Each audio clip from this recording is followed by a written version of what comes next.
Vesi voolab, kandmas endaga looduse saladusi, vihjates iidsetele puudele, mis ei kanna enam vilja. Loodus on kui suur sümfoonia, kus iga helikõrgus vihjab varjatud mängule meie igapäevaelus. Ja nõnda toimub skisofreenikute eelkooli kiituskirjaga lõpetanute raadiosaade. Tere tulemast meie saatesse! Tänased külalised on meil Linux Pista ja Micronsoft. Tere tulemast! Kas töö kanti murrab? Tööd on. Kas küsimusi küsitakse palju?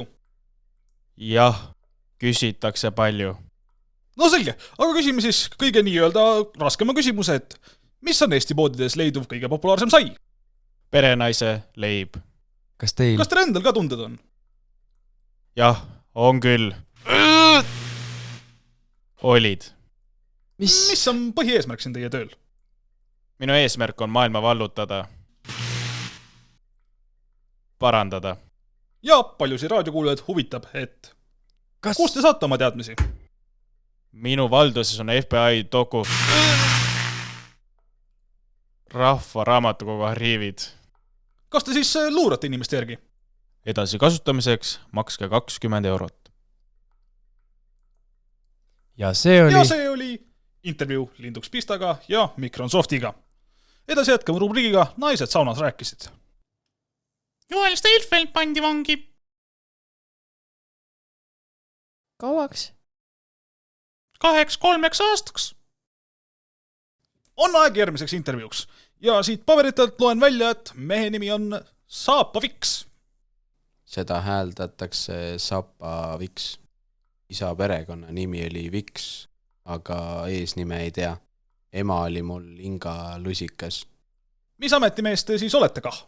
Ma olen Venemaa riigipeade Kinga Lusikas. Tohoh, selline amet. Kas te siis aitate Venemaa riigipeadel kingi jalga saada?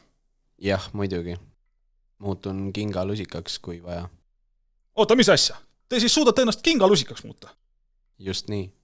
Vot see põnev fakt tegi praegu selle saate veel huvitavamaks, kui ta üldse kunagi olnud on. Kas saate seda praegu teha, et muudata ennast Kinga Lusikaks kohe siin ja praegu? Kallis raadiokuulaja, tõepoolest mees muutis enda otse-eetris kohe siin ja praegu Kinga Lusikaks. Sellist asja näevad minu silmad küll esimest korda. Härra Viks, äkki te saate ennast tagasi inimeseks muuta, et me saaksime intervjuuga jätkata? Millal te endast sellise ande avastasite, et suudate muutuda Kinga Lusikaks? Aasta oli 1900. See oli 9. aprill, kui Lenin mind kaasa võttis. Kas te olite juba siis Kinga Lusikas, kui Lenin teid kaasa võttis? Ei olnud.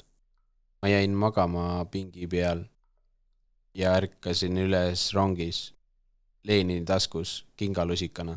Ja siis sellest saadik on teid nii-öelda edasi pärandatud teistele Venemaa liidritele. Saan ma aru, jah? Mind on unustatud sinna kabinetti ja ma olen olnud seal kogu aeg.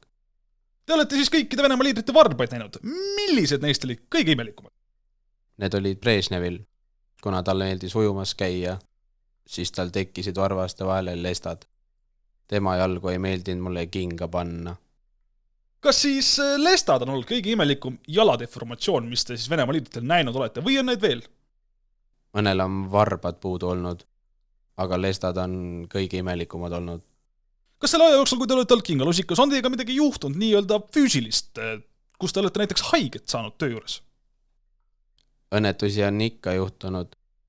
Kõige meeldejäävam oli 1960, kui Hruštšov mu kinga sisse unustas ja ÜRO koosolekul üritas mind kingast välja saada.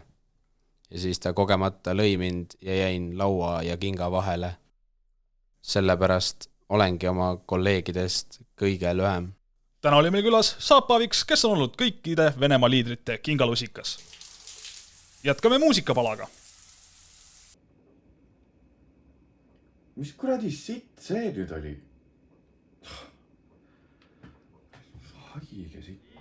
Nämad õppivad, tüütan noorus, ajud inimvere soojus, ajab noorel näiul vere kihama.